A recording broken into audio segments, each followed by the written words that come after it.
இன்றைக்கி நம்ம நிக்கி பேபிஸ் கிச்சனில் சில்லுன்னு குலுக்கி சர்பத் எப்படி செய்கிறதுன்னு பார்க்கலாம். வீடியோக்குள்ளே போகிறதுக்கு முன்னாடி நம்ம நிக்கி பேபிஸ் கிச்சனில் வெஜ் அண்ட் நான்வெஜ்ஜில் உள்ள எல்லா விதமான ரெசிபீஸும் நீங்கள் பார்க்கலாம்.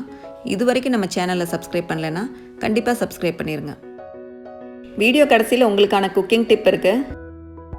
தேவையான பொருட்கள்: சப்ஜா சீட்ஸ் 2 ஸ்பூன், இது எல்லா நாட்டு மருந்து கடைகள்லேயும் ஈஸியாக கிடைக்கும். 2 பச்சை மிளகாய், 2 லெமன், 4 ஸ்பூன் சர்க்கரை, 2 பிஞ்ச் உப்பு, தேவையான அளவு ஐஸ் க்யூப்ஸ், கொஞ்சமாக புதினா தலை. இப்போ எப்படி செய்கிறதுன்னு பார்க்கலாம். ஒரு கப்பில் 2 ஸ்பூன் சப்ஜா சீட்ஸ் ஆட் பண்ணி அதில் ஒரு அரை டம்ளர் தண்ணி ஊற்றி 15 மினிட்ஸ்க்கு ஊற வைங்க.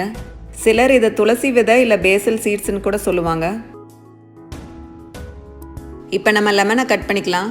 1 டம்ளர் சர்பத்துக்கு 1 லெமன் தேவைப்படும். இந்த மாதிரி 2 ஸ்லைஸ் மட்டும் கட் பண்ணிவிட்டு மிச்ச பாதியை அந்த சர்பத்தில் பிழிஞ்சு விட்டுக்கிறதுக்கு யூஸ் பண்ணிக்கலாம்.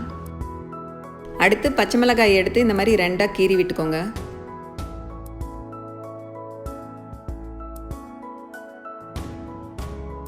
இப்போ சப்ஜா சீட்ஸ் நல்லா ஊறிடுச்சு. இப்போ நம்ம சர்பத் செய்ய ஸ்டார்ட் பண்ணிடலாம்.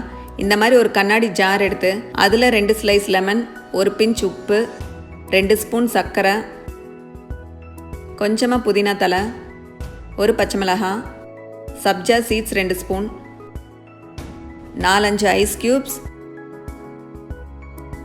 அரை டம்ளர் தண்ணி,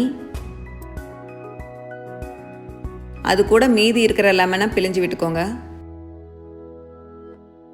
இப்போ இதை க்ளோஸ் பண்ணி நல்லா ஷேக் பண்ணிக்கலாம். நீங்கள் இந்த சர்பத்தை குடிக்கும்போது உங்களுக்கு எல்லா டேஸ்ட்டும் கிடைக்கும். இதை ஒரு டம்ளருக்கு மாற்றிடலாம். இப்போ நம்ம குலுக்கி சர்பத் ரெடி ஆயிடுச்சு.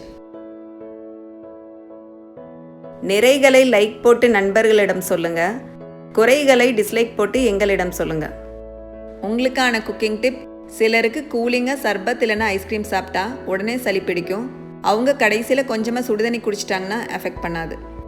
அப்படியே அதை கூலிங்காக குடிச்சிட்டு அது மேலே சுடுதண்ணி ஊற்றணும்.